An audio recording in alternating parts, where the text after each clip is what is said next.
Hello, everyone, and welcome back to your favorite podcast. This is your host, Bamba, and today I have another special guest. He's a very well-known scholar and researcher located in Dakar and the director of the West African Research Center, WARC. Professor Ousmane Sène, welcome to The Africanist.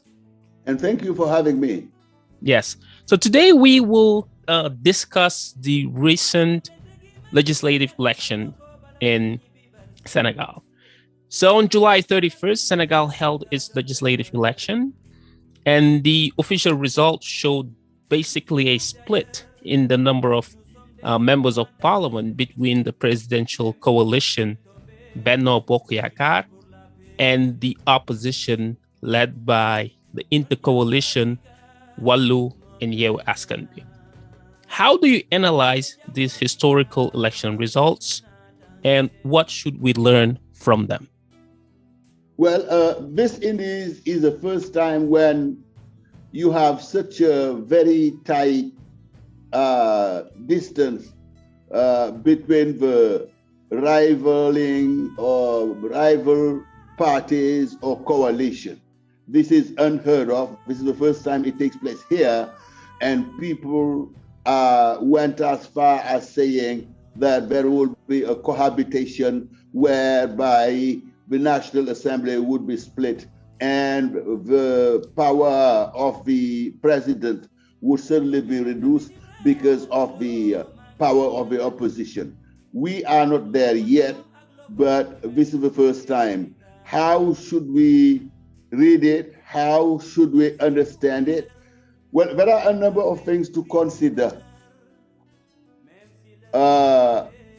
Number one, in terms of the number of people who went to vote, the percentage, we are roughly around 46%. But we should remember that a legislative election is not the election of a president or the election of a mayor. A mayor is somebody who is known by each and everyone in their community and who can be seen, discussed with almost every single day. A president is a national figure or even sometimes an international figure. But what is the representation of the people's representatives, that is to say a deputy? What is the understanding of a deputy and the role of a deputy in the mind of a population? People will say, well, there are those who vote laws, but voting a law, how does it sound in the mind of the common Senegalese? So if maybe the election did not draw as many people as we could have expected, the dimension, the difference between a deputy and a mayor who is there with the population and the president who is seen and heard every single day, that's not the same thing. So that could explain. There are also people who drew a conclusion and said, well, the result and the number of people who voted, those are some way of reading the decreasing popularity of a president. Well, some people could do that reading, but some others could also say that let's just make of this election what they are. They are to use representative in the National Assembly, full stop. So both reading can be justified, can be explained, but I would not like to speculate on that. Interesting. We have seen that the pre-campaign was quite controversial and was characterized by an unprecedented imbroglio, if I can use that term, linked to the parrainage system. And for those of my listeners who are not familiar with the parrainage, it's a similar system used in France, which is basically to get a popular endorsement or sponsorship before a candidate could participate or submit, because somebody could submit their candidacy for an electoral race. And several political coalitions and parties ended up being disqualified from the legislative election in Senegal. But more notably, the electoral list spearheaded by Ousmane Sonko, who is right now the most prominent political figure, or one of the most prominent political figure, at least in the opposition, was also disqualified. Could you walk us through this controversial episode of the election and how it affected the rest of the electoral process? All right, thank you. For the parrainage or endorsement and sponsorship, let's stop and think. How many political parties are there in this country? More than 200 political formations. How many political parties, significant meaning political parties, are there in France or in the United States? So this is very problematic. That's why endorsement or sponsorship came in as a way of shortlisting the political parties who could at least make the last run. Is it sustainable? Isn't it sustainable? Well, in the end, we see that a reasonable number of political parties or coalition went for the election, and we had the result, and the result did not lead to any major challenge or contest, denial.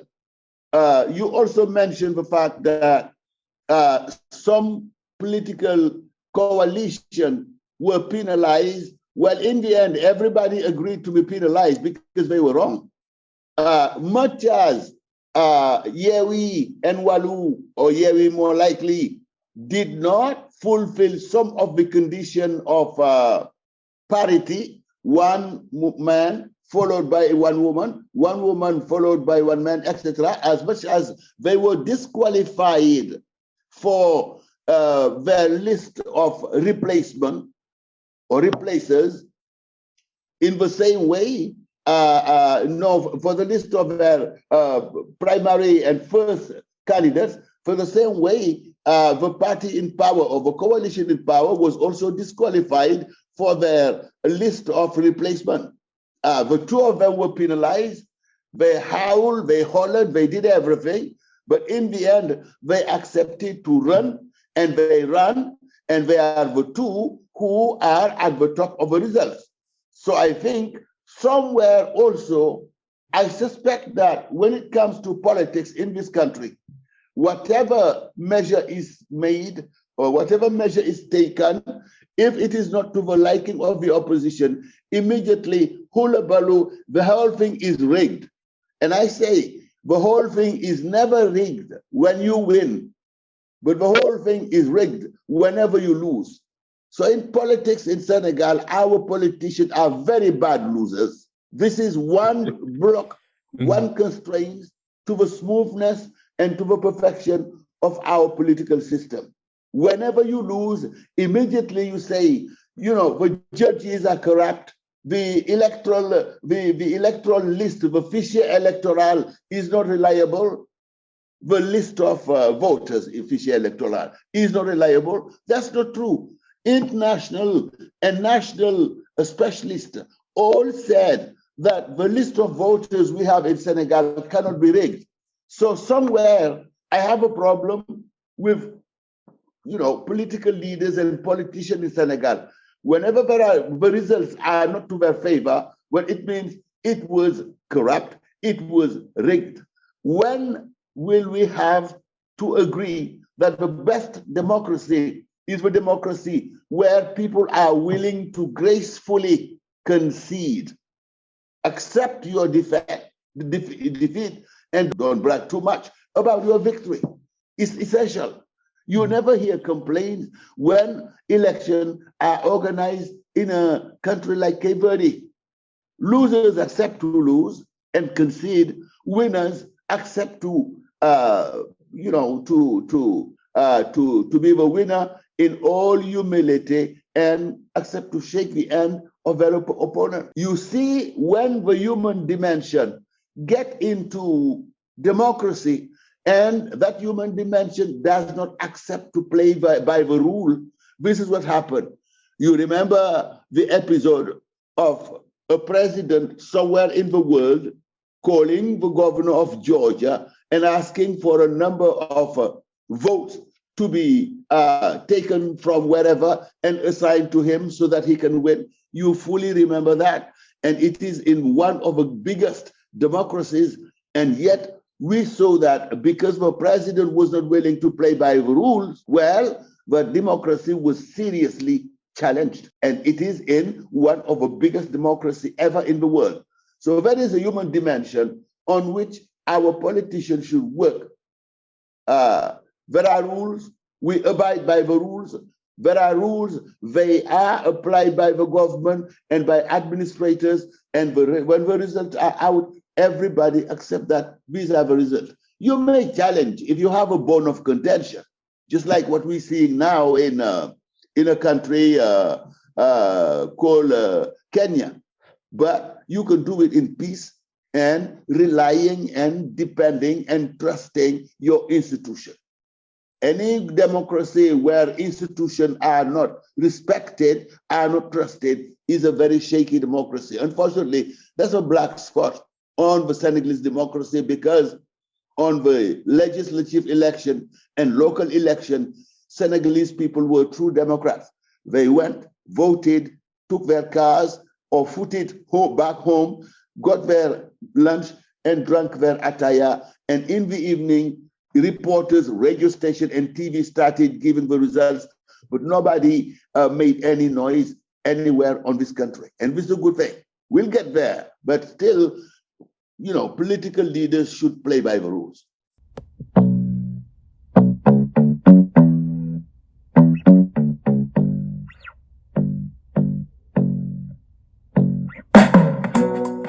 So I'm guessing when you say political leaders should play by the rule, it includes both the presidential on that coalition. Day, on that particular day, we heard everything.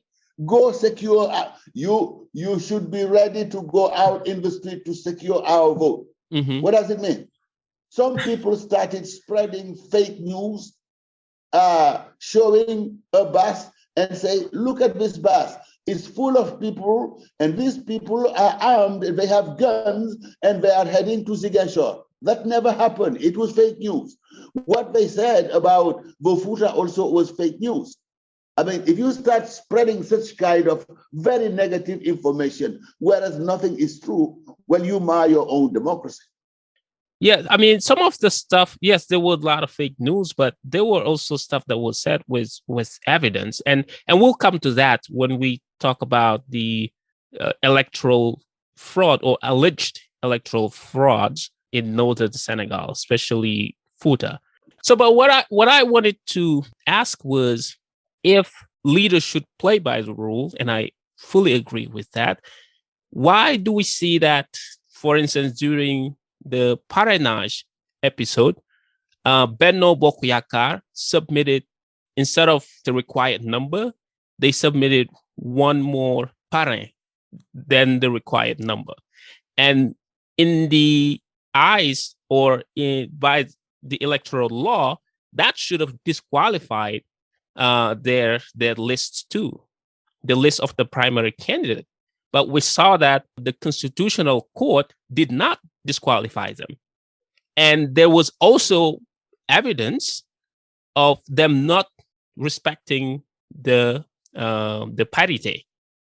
And for that, I think they got sanctioned. So it seems like the way that the Electoral Commission and the court, the Constitutional Court, applied the rule was quite imbalanced, because if we respected the rule, their list of primary candidate should have been disqualified too. What do you think of that? Well, I don't know. I have a different reading. My first reading is until otherwise proved, I trust that the institutions are operating fairly properly. But perfect institutions do not exist. But institutions which can at least do the minimum or more than a minimum should be respected. In the whole history of Senegal, electoral fraud has always been bandied as saying that this person went because they cheated. From Senghor to Sheikh Anta Diop, from Senghor to Abdoulaye Wade, from Abdoulaye Wade to Abdou Diouf, from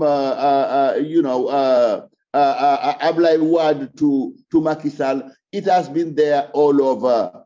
And, I remember one researcher in political science saying, actually, people who were just talking about Abdoulaye Wade being cheated of his victory do not know what they are talking about, because Abdoulaye Wade would have young people vote for him, and it is a known proof that young people never wake up early enough to go to vote. So really, accusing the institution of this and that without having proof, and I am no lawyer, I would not like to go in that field. What I see is, no matter what incident happened, the election process went well, the results were proclaimed, and nobody seriously challenged those results. Obviously, if there was some cheating somewhere, some people would have stood their ground and say, I am going to sue. Nobody is suing anybody or anything in relation to this election. So my conclusion is that perhaps everything went right. The two things I heard was, hey, transferring population to vote, cheating in Futa, or having a bus being rushed to Casamance to harass people. But in the end, we had no proof of that. So not having any proof, I cannot, give my opinion on the thing, still less judge. So as we say in French, je donne ma langue au chat. On those issues, I would not like to go this way or that way. I will simply conclude that from what I saw, well, the Senegalese democracy is getting to a certain level of maturity, and people should be congratulated. Where the election process does not operate most of the time is when political leaders start disseminating information that is not true, or pretending or threatening about things which cannot hold water. I guess we'll stay in that realm of electoral fraud. On election day, the voting tendencies were quite favorable to the opposition. Yeah. And by that, I mean, if you listen to the live delivery of the result through the media, TV, radio, and stuff, everybody thought that, oh, this is done. There's no way that Benno Bokk Yakkaar will win the election, because in the most populated areas, they basically lost. And then a day before the proclamation of the provisional results, the intercoalition Yewwi Askan Wi YAW-Wàllu called a press conference and announced evidence of massive election fraud in the northern part of Senegal, and also announced a Machiavellian plan to grant 82 MPs to the presidential coalition, Benno Bokk Yakkaar, and 83 to the opposition. Now, we've seen that even in 2019, there was something like that too. The number of people voting in Futa surpassed by a large number the number of people who live in Futa, sometimes double, and which should raise suspicions. If Futa is inhabited by 100,000 people, but the number of voters are 200,000, well, a logical brain should say, oh, something is wrong here. And the opposition said they have evidence of that. When they discussed that with the president of the Electoral Commission, he refused to allow them to take pictures and videos of reports that were not signed by any representatives of political parties or political coalitions, or voting bureaus that has amount of voters that surpassed the official list of voters. Yet people still did not allow them, or the Electoral Commission here, to investigate further before delivering the provisional results. What should we do with that? And on top of that, we saw the same day, so the day before the proclamation of the provisional results, that somebody, and I don't know, it could be anybody, but the size of the population of the Futa was changed on Wikipedia. And people have screenshots of that circulating also on the internet, showing that, oh, this was changed a couple of hours ago. Who did that? Why?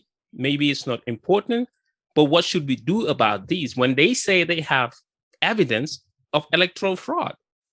You know who are the main leaders of the opposition here? If those issues that have been raised were really true and documented, do you think they would be happy with the situation as it is now and let go? Well, if they don't trust the court. That's the question which yes. all those things. Because I heard many things, I saw many pictures. If they were true, do you think that those people in Wallu and Yao would accept and let it go? It would be too easy. The more so as they are near the majority. In that case, they would fight with all their might and main in order for those faults to be redressed. That is my simple answer to that question, because until now, I haven't seen any of those complaints really and truly documented. And again, I said, if they really had the proof of what they were saying in those press conferences, they would go to court. But what if they don't trust the courts? No. We've got to play by the rule. I get back to that. Play by the rule. Yeah, but what if the court, Professor, what if the court doesn't uphold the rule itself? What if the court is the first rule breaker in this? And we cannot deny the fact that if we played by the rule, the list of the primary candidate of Benno Bokk Yakkaar should have been disqualified. I told you my profile. I extremely value the institution in this country, and I trust them until otherwise notified. The court is just like my classroom. Anybody who get an A deserve an A. Anybody who deserve an F deserve an F. If you don't work, and at the end of the day you have a nest and you go say, Professor doesn't like me, that certainly is your problem. Next question, Bamba. But I think, and I'm going to go to the next question, but I think those concerns are quite legitimate also. Historically, there have been election fraud in the country. We cannot deny that. And that the courts have not always upheld the rules as you put it. Even with evidence, the court would not consider them.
So would you say that the outcome of the election is another popular warning against President Macky Sall for his alleged desire to run for a third term? Yeah, I answered that question right at the beginning. I said we were electing deputies. So there are possibility of reading. As I told you, a deputy is an anonymous figure on the electoral table landscape here in Senegal. people, communities may have deputies without knowing even who those deputies are. So really, that's why the participation rate was down to 46%. That may be a good reason. Some other people said that the result was so tight was a way of warning President Macky Sall that they don't want him for the third term. Maybe, maybe not. I don't know. I cannot make that judgment because it was not an election designated specifically to the president. It was for deputy. So when you are asked to vote for deputy, if you know what the roles of deputy are, if you know what role a deputy can play in the National Assembly to complicate the president's life, if you are really sure and know you know that exactly about, you absolutely know that political leveraging, then you can say that it was a way of warning. But I doubt that the ordinary Senegalese know exactly how a deputy or how a majority can make it difficult for a president, particularly for those who are illiterate, for those who don't know much about the electoral process, saying that I'm going to vote to sanction President Sall. Yeah, it may be, but I'm not quite totally sure about that. We've seen that since President Sall came to power, his margin or voting margin keeps declining. By his, I mean, the Benno Bokk Yakkaar's coalition voting margin keeps declining. Yes, they won in 2012. They also won the legislative elections and the local elections. But since 2019, their margin is declining significantly. Do you think that's not a sign of, I don't know, a future of some type of reject or dissatisfaction from the voters? Yeah, maybe, but I don't see any president nowadays who would have total satisfaction from the population. You know, you had the case of the promises of Barack Obama, the flowers of Barack Obama beginning, and the fruits which ultimately resulted from it. I don't think that even in the Black community in the United States, you would have satisfaction 100%. I think when you start ruling, you have all the thing on your favor, you have a grace period, but after that, in spite of whatever you did, maybe there will be some dissatisfaction somewhere, and that is in the nature of things. You add something else. There is a process of renewal of the political leadership here. And this is a factor which should be taken into account. Political leaders with whom the young people can identify, because they are in the same generation, and they hold also a discourse which is to the liking of a young population and which is an energizer for the young people.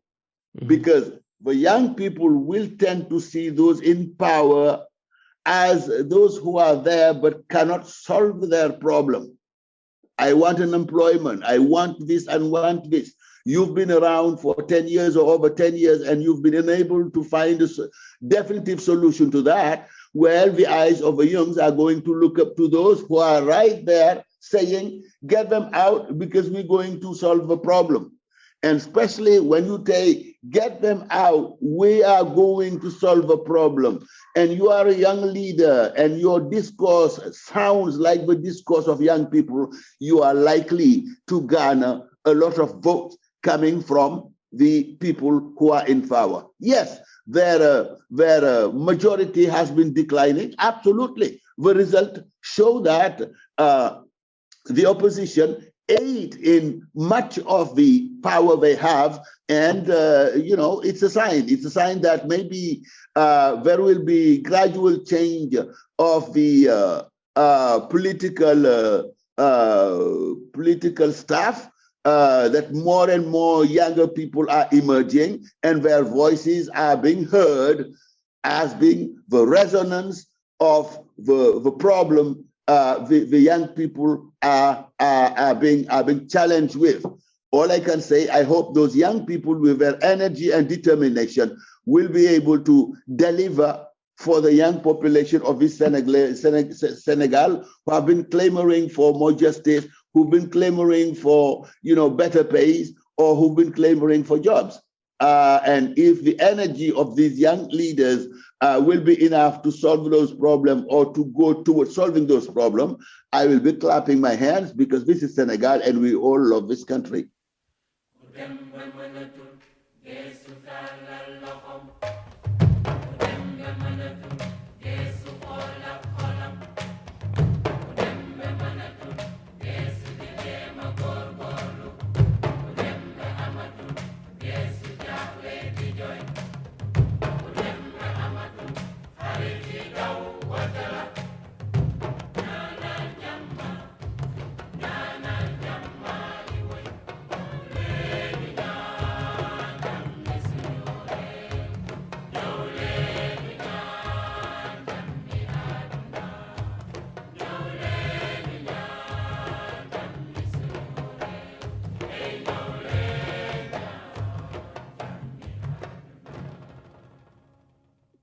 So whereas some people, especially those who are close to the presidential camp, believe that if the president does not have a majority in the National Assembly, it might constitute an institutional blockade for the country. Others think that a more balanced assembly, National Assembly, like the one we will have soon, will create a sort of check and balance vis-a-vis the executive.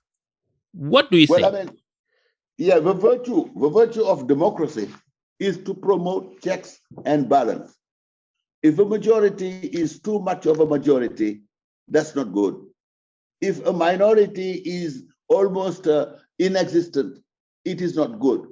So there should be some sort of situation where you have people facing each other and arguing for the benefit of a country. But let's not welcome cohabitation. Cohabitation is, the permanent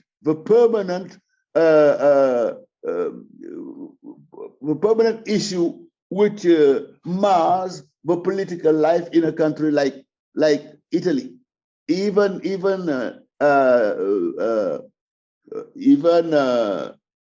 Israel sometimes is faced with that bane of democracy, because with cohabitation you spend hours and hours, days and days, months and months arguing without having something to put on the table. And remember, we are developing countries, we don't have time.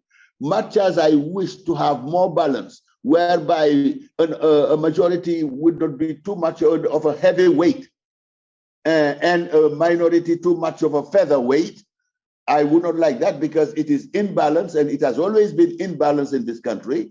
I would like to have, an opposition which is more present in terms of number, so as to be able to challenge the majority where challenge is required for the benefit of a country.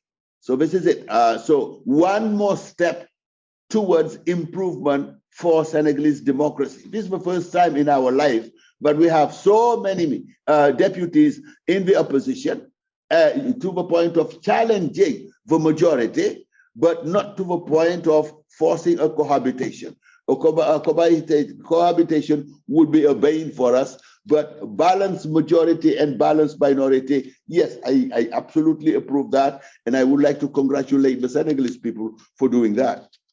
Yes. And just a quick reminder to our listeners, the Senegalese National Assembly is composed of 165 MPs, members of parliament. And as it stands right now, the presidential coalition, Benno Bokk Yakkaar, won 82 MPs. The intercoalition, Yewwi Askan Wi, YAW-Wàllu, so they formed a big coalition, those two. They won 80 MPs. And then there are 3 other coalitions that won 1 MP each. So and one of those MPs, Pap Job, has already joined the majority. Yes, and Pap Job has already joined Benno Bokk Yakkaar, the presidential majority. So in the end, Benno Bokk Yakkaar will have 83 members of parliament, and the opposition will have 80 so far, because the two other coalitions, they said that they will not join the presidential coalition, and they will probably just play a more middle ground. But this is the most balanced National Assembly that Senegal have ever seen in its contemporary history. So, Professor Sène, before I end the conversation with my guest, I usually ask them 3 less loaded questions. Your top 3 novels. So, top 3 novels you've read and would recommend. Okay, read A Lesson Before Dying by Ernest Gaines from New Orleans. Mm-hmm. Read Things Fall Apart by Chinua Achebe of Old. Mm-hmm. Read Ambiguous Adventure by Sheikh Hamidou Khan, right? But don't fail to read, you said novel, but I'm going to add something. Don't fail to read Léopold Sédar Senghor and his beautiful poems, Joal, Nuit de Cine, and Femme Noire. Classics. He's my favorite writer.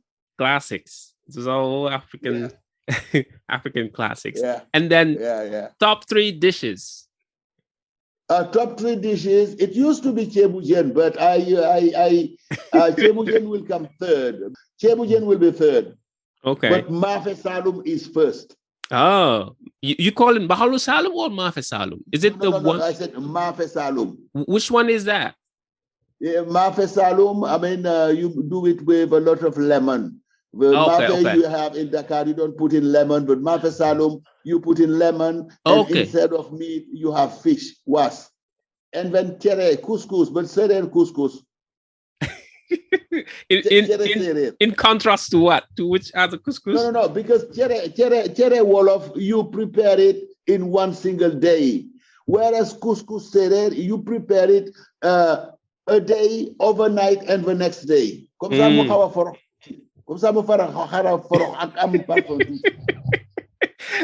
I thought it was the lalo that makes it foroh. No, it's not the lalo. It's the time of preparing. The time, okay. If you prepare it in one single day, it is challenging. It's not very flavory. But if you let the dough or the flour spend overnight, and you start steaming it the next day, that's real good. Awesome. And then, so we got Chebujen is number 3. Kaldu. Oh, Kaldu. Okay, so Chebujen is no longer on the list, it seems like. No, remove Chebujen. Okay. It's too oily. All right. Yeah, it can be. and the last question. So the last one is top 3 places you haven't visited yet, but would love to visit sometime soon. Oh, I already visited one place I was thinking of, but I already went there. Where is that place? That's Hawaii. I was in Hawaii 5 months ago, so that's nice. Fine. Mm-hmm. Yeah. I would like to go. I would love going to Australia. Australia, okay. Probably Japan. Yeah, awesome. I did a little bit of China because I flew to Mongolia and I had a stop over somewhere in China. So Japan, Australia, and where? The West Indies. Any country, any island in the West Indies would be great. Awesome. All right. Professor, thank you very much for being on the Africanist podcast and discussing the recent legislative elections. We really appreciate it. And I really appreciate your inviting me. And I really appreciate you for giving me the platform to say this. Really, let's strengthen our institution. Mm-hmm. Don't allow anybody to weaken our institution. If we do it, that will be the collapse of our democracy. And I am glad to have democracy going along with strong and reliable institutions. I cannot say that there is no corruption. There certainly is. But I would not like to put that right there in front because it is going to destroy everything else. And thank you for allowing me to make that case. And again, at any time, I am available for you, Bamba. Thank you very much. And thank you to your listeners and viewers. All right. So, and on that note, we give you rendezvous sometime soon for another episode of The Africanist. In the meantime, stay safe and healthy. Luttons pour la paix. Kon jàmmu Afrika moom lay ñaan. Man de jàmmu Afrika mooy suñu naataango.